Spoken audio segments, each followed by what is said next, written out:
My sort of philosophy on building lines is that long, complex lines are just a some of the smaller parts. So if you have, a two-measure phrase, most improvisers aren't thinking about, let me plug in this long two-measure phrase or even a four-measure phrase or anything like that. It's kind of like the longer phrase is built out of these smaller concepts. So things like enclosures, things like melodic cells, arpeggios, you put those all together and you eventually end up with a longer, really hip line. The enclosure is going to be when you have a target note and you approach it from below and above. So for example, a basic enclosure going into C would be half step below, half step above. So if I have C, I start on B, move up to D flat, and then finally land on C.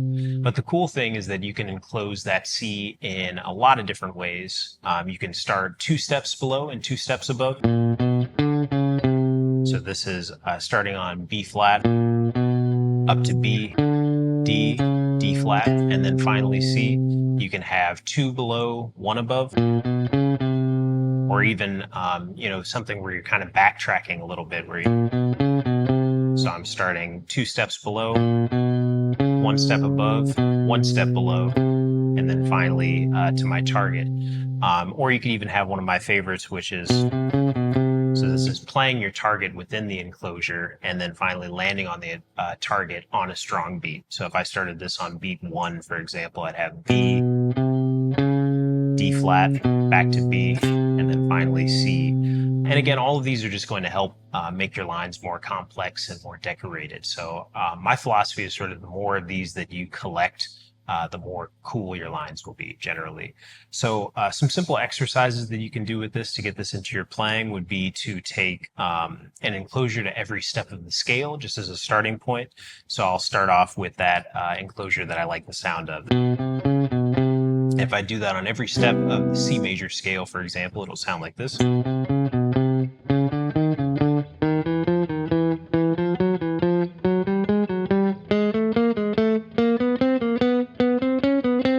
And the idea is to both be thinking of connecting that to your ear, but also get used to visualizing that all around the neck. So I would also try that in some different positions.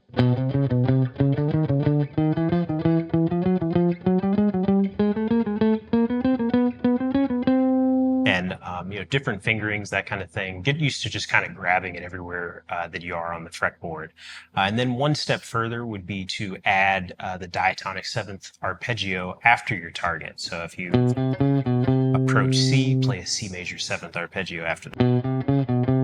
Then do the same thing with D minor 7, E minor 7, F major 7, G7, A minor 7, B minor 7 flat 5, and then you're back to C major 7 up the octave. You could even do the same thing descending, where you enclose the 7th of each of those arpeggios.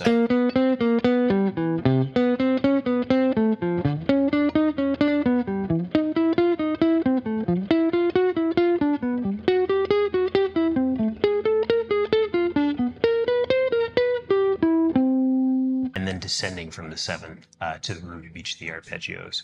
And I would recommend doing that with a couple different enclosures and trying to crisscross in some different ways, maybe even taking ascending on C major 7 and then trying to do an enclosure into the root of D minor 7 and descending D minor 7.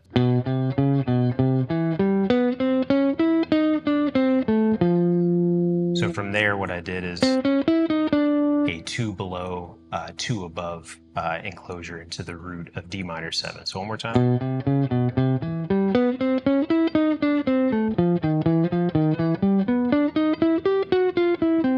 And I do the same thing moving through the rest of the scale.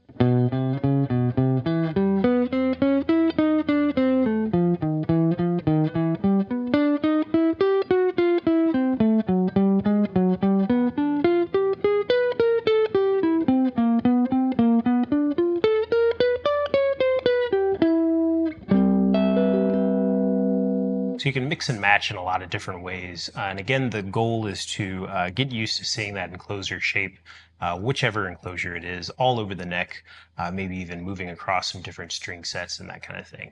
So the full course has over 20 videos for you to dig into, as well as quite a few other concepts to unpack. Feel free to use the coupon code TECH25 for an additional $25 off. Hope to see you next time.